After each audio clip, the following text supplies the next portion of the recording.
Paragraph. প্যারাগ্রাফের মধ্যে আমাদের এখানে দেখতে পাচ্ছি যে এখানে অনেকগুলো অপশন আছে প্যারাগ্রাফের, অর্থাৎ লেখাগুলো কিভাবে রাখবো, আমি কোথায় রাখবো। আমি যখন প্রিন্ট আউট দিতে যাইবো তখন আমার লেখাগুলো কিভাবে হবে, কোথায় হবে, এই জিনিসগুলো কিন্তু আমার এটা যেমন এটা হচ্ছে লাইন স্পেস। একটা লাইন স্পেস, একটা লাইন থেকে আরেকটা লাইনের মাঝখানে কতটা স্পেস হবে এটা দিয়ে যায়। বাই ডিফল্ট 1.5 থাকে বা 1.10 থাকে, তো আমরা যেগুলো চেঞ্জ করে করে দেখতে পাবো। যে দেখেন একটা লেখা থেকে কিন্তু আরেকটা লেখার আমি যদি 3.5 দিই, তাহলে একটা লাইন থেকে আরেকটা লাইনের দূরত্ব কিন্তু আমার অনেক বেড়ে যাচ্ছে, একটা লাইন থেকে আরেকটা লাইনের দূরত্ব। আবার যদি আমি সিলেক্ট করি, সিলেক্ট করে আমি যদি আবার এখানে ক্লিক করে 1.5 দিই, তাহলে দেখেন আমার লেখাগুলো কিন্তু হ্যাঁ এই যে লাইন স্পেসটা এখন আগের চেয়ে অনেক কমে গেছে। এটা হচ্ছে লাইন স্পেস। তারপরেরটা আমরা দেখতে পারতেছি যে এখানে আছে লাইন স্পেসের পরে আমরা দেখতে পাচ্ছি এখানে আছে শেডিং। শেডিং মিনস হচ্ছে আমরা এখানে সিলেক্ট করে ওই যে আমরা লাস্টে যে শেডিং দিয়েছিলাম ওটাই মনে রেখেছে, এই শেডিংগুলো আর কি।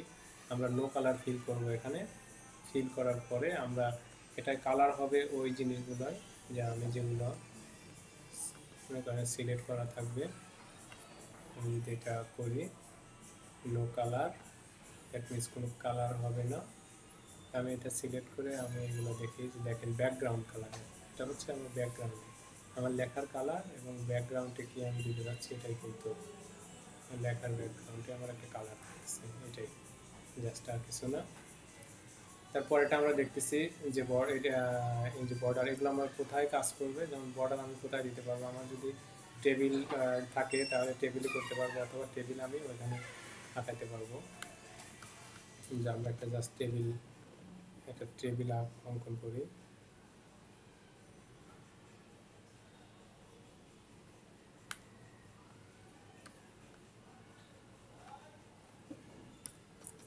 নিচে আমরা অ্যারোতে ক্লিক করি, ক্লিক করে একটা অল বর্ডার, আমরা যে ক্লিক করলাম এখানে আমরা নিচে নেমে দেখতে পারি, ঠিক আছে। নিচে নেমে আমরা এখানে দেখতে পারি। এখন যদি আমরা এটা সিলেক্ট করি তাহলে আমার এই পুরো লেখাটা কিন্তু কি হয়ে গেল, শ্যাডো হয়ে গেল। আমি এই শেডিং এখান থেকে আমি যে কোনো কালার এখানে চয়েস করলে আমার সেটাতে ফিল করা হয়ে যাবে। অর্থাৎ কোনো ব্লক, কোনো সেল যদি আমরা কালার করতে চাই সেক্ষেত্রে আমরা এটা দিয়ে করতে পারি। হ্যাঁ, ওকে। এটা দিয়ে আরও অনেক কাজ আছে, টেবিলের অনেক কাজ আছে, এক্সেল শিটেও অনেক কাজ আছে, এক্সেলের অনেক কাজ এগুলো করা যায় এক্সেলে। তো এখানে আমাদের আছে সর্টিং আর কি, সর্টিং করতে পারি আমরা, অ্যারেঞ্জ করতে পারি। যেমন এটা অ্যারেঞ্জ বলতে 1 2 3 মানে অর্থাৎ 1 থেকে 100 পর্যন্ত আমাদের যদি সিরিয়াল নাম্বার থাকে সেগুলো আমরা এভাবে দেখতে পারি। আবার যদি চাই উপর থেকে নিচের দিকে দেখবো তাও দেখতে পারি।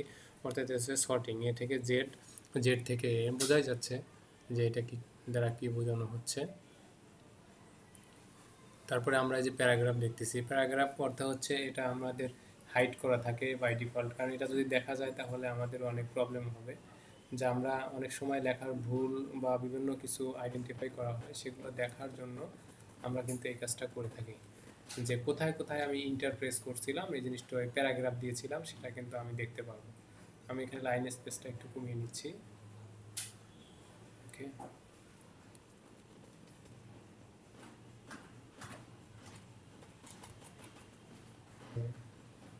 লাইন স্পেসটা কমিয়ে নিচ্ছি। আমি এখন এখানে যদি প্রেস করি তাহলে আমি যে দেখতে পারবো কোথায় কোথায় আমি ইন্টারপ্রেস করেছিলাম।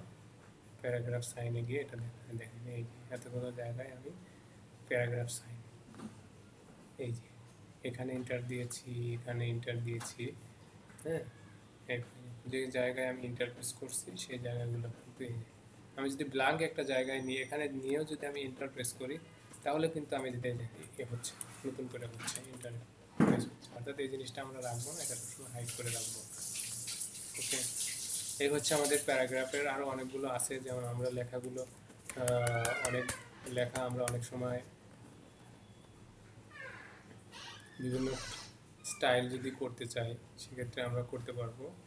তো সেক্ষেত্রে আমাদের ডকুমেন্ট দরকার, যে এখান থেকে আমরা এটা কপি করলাম, কন্টেন্টটা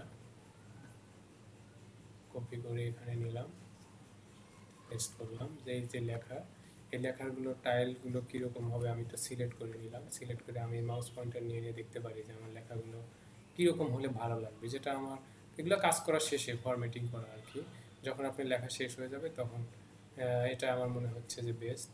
এই লেখাটা হলো এক্সট্রা, এটা সরিয়ে দিলে আমার মনে হয় সবচেয়ে বেস্ট হবে। আমি এই যে লাইনটা আমি মিডিল থেকে করতে চাই, সেন্টার থেকে, তাহলে যেখানে ক্লিক করবো অটো সেন্টারে চলে যাবে। আমি সবগুলো লেখা সিলেক্ট করে যদি এই লেফট ইন্ডেন্টে ক্লিক করি অ্যালাইনমেন্টে, তাহলে লেফট অ্যালাইনমেন্ট আমার বাম পাশ থেকে বাম পাশে সব চলে যাবে। আর এখানে একটা ট্যাব প্রেস করা আছে, আমি ব্যাক স্পেস দিলাম, এটা আমি সিলেক্ট করে আমি এখানে সেন্টারে ক্লিক করলে আমার সেন্টার হবে, এটাই ক্লিক করলে আমার সমান হবে আর কি। লেখাগুলোর বাম পাশ থেকে ডান পাশ পর্যন্ত সমান যেটা হয় সেটা হবে। এটা ক্লিক করলে ডান পাশ থেকে আমার লেখাগুলো অ্যালাইনমেন্ট হবে। তাহলে আমরা এটা দেখলাম আর কি, যে এটা কি left alignment, right alignment, centre, এগুলো আমরা দেখলাম। তারপর প্রত্যেকটা লাইনে যদি নাম্বার দিতে চাই তাহলে এটা দিব নিউমেরিক ভ্যালুতে, আর যদি নিউমেরিক ভ্যালু না দিতে চাই তাহলে অ্যারোতে ক্লিক করে আমরা এরকম দেখব। এগুলো দিলে আমার এরকম নাম্বারগুলো হবে। যেটা দিতে চাই সেটাই এখানে কিন্তু সিলেক্ট করে দিতে হবে। এই যে সিলেক্ট করে ক্লিক করলেই হয়ে যাবে। তারপরে আমরা দেখলে এগুলো শিখলাম অ্যাসেন্ডিং, ডিসেন্ডিং, অর্থাৎ sorting A to Z, Z two এ, অর্থাৎ নাম্বার সিরিয়ালি করা, আবার উল্টা দিক থেকে দেখা, এগুলো আর কি বিভিন্ন কাজের জন্য এগুলো যাদের যে দরকার হয় তারা সেইটা ইউজ করতে পারেন। তারপরে আমরা দেখলাম এটা হচ্ছে লাইন স্পেসিং, অর্থাৎ আমরা এটা সিলেক্ট করি যে এক লাইন থেকে আর এক লাইনের দূরত্বটা কত হবে। আমরা দেখি এখানে আমরা এই যে লাইন 3 পয়েন্টটা দেখেন, দেখা যাচ্ছে যে লাইন স্পেসটা আসলে কী, ঠিক আছে। তো বাই ডিফল্ট এটা যদি থাকে তাহলে দেখেন বুঝতে পারছেন। আমি আরেকবার লাইন স্পেস বড় করে ক্লিয়ার করছি, যে আমি একটু 3 পয়েন্ট যদি দিই তাহলে দেখেন একটা লাইন থেকে আরেকটা লাইনের দূরত্ব অনেক বেড়ে গেছে। তো আপনাদের যার যেরকম দরকার হয় আপনারা সেভাবে সেটা করে নেবেন। ওকে, তারপরে এটা দেখিয়েছি যে কীভাবে আপনার ফিল করতে হয়। আপনি মনে করেন একটা টেবিল ড্র করলেন, একটা টেবিল যদি আপনি টেবিল বা বর্ডার আর কি, আপনি অনেকগুলো বর্ডার করলেন, একটা বর্ডার এখানে হলো। আমি যদি এটা ফিল করতে চাই যে কোনো কালার দিয়ে, ডিফারেন্ট কালার দিয়ে করতে চাইলে এখানে ফিল করতে পারবো এটা। আর এটা হচ্ছে আপনার বর্ডার বিভিন্ন সময় কাজে লাগবে।